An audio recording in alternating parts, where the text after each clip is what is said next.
Hi అందరికీ, hello, welcome to hybrid నేక్షా vlogs. ఈరోజు మామిడికాయ పప్పుచారు ఎలా చేయాలో చూద్దాం. మామిడికాయ పప్పుచారు కోసం గట్టి గట్టి పప్పుని ఫస్ట్ కుక్కర్లో పెట్టాక తాలింపు రెడీ చేసుకొని నూనె, కరివేపాకు, ఆనియన్స్, పచ్చిమిర్చి, ఉప్పు, కారం, పసుపు వేసి దోరగా వేయించుకొని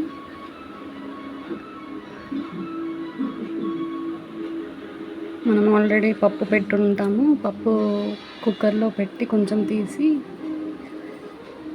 వాటర్లో వేసి తిప్పుకొని దీనిలో కొంచెం ఇంగువ పౌడర్ కూడా వేస్తున్నాం. దాంట్లో వేసి పప్పు ఇట్లా గట్టి పప్పుని ఇట్లా బాగా కలగలుపుకొని క్యారెట్ ఫ్రై కూడా చేస్తున్నాము. కొంచెం పప్పు చారు, కొంచెం క్యారెట్ ఫ్రై ఈరోజు మా లంచ్ ప్లాన్.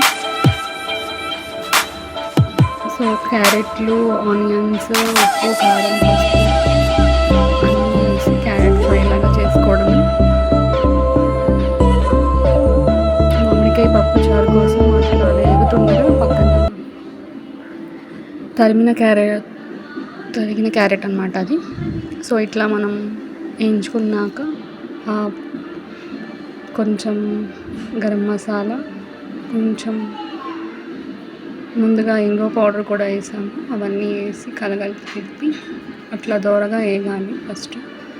తర్వాత ఆ పప్పు వాటర్ కలుపుకున్నవి దీంట్లో వేసేసి మేము మామిడికాయ కోసం మామిడికాయలు ఉన్నాయిగా వాటి గుజ్జు తీసి అట్లా వేసాము.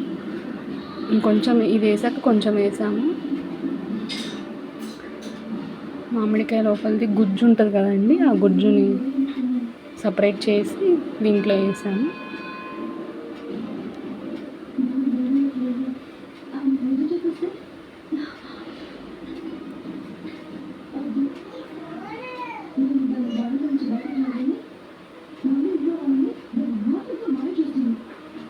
అట్లా క్యారెట్ ఫ్రై అవుతుంది. ఇట్లా మరగాలి చారు బాగా. ఎంత మరిగితే అంత మంచిది మామిడికాయ పప్పు చారు.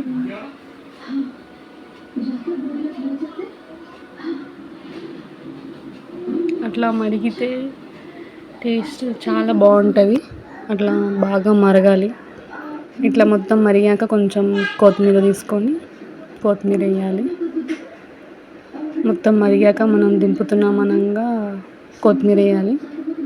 అట్లా వేసి ఇవ్వండి మామిడికాయ పప్పుచారు రెడీ. ఈ క్యారెట్ ఫ్రై ఇంకా కొంచెం అవుతుంది, ఇంకా వేగాలి. కొంచెం వేగాక కారం, గరం మసాలా అన్నీ వేసుకొని తిప్పుకొని దింపుకోవచ్చు. అది క్యారెట్ ఫ్రై రెడీ.